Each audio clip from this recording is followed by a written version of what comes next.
za Almighty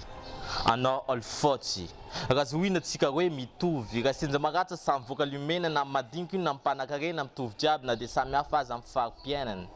Different colors one people kana fotsy na mainty na avy any atsimo na avy any avarsy na avy any anjefa na avy any atsinanana olombelona raiky rajerena kaiky tsisy olongatsy na black io na white. Anao mirehare mitavy tsara manana fiara mipetsaka amin'ny trano tsara nefa lazaiko aminao fa zasy anao tsy afaka tsy hitovy fotony samy namboarina tamin-tany samy mahay marary samy mbola faty samy mbola ao ambany tany ka azafana ambanimbany fa zay le toetra mirefarefa amin'ny tany.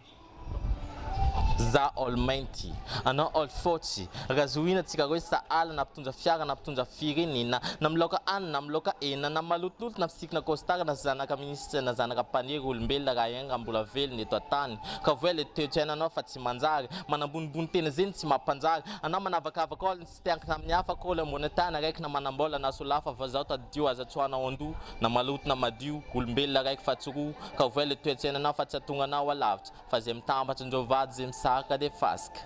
Za Almighty anao Alfoty razoina tsika hoe olo araiky.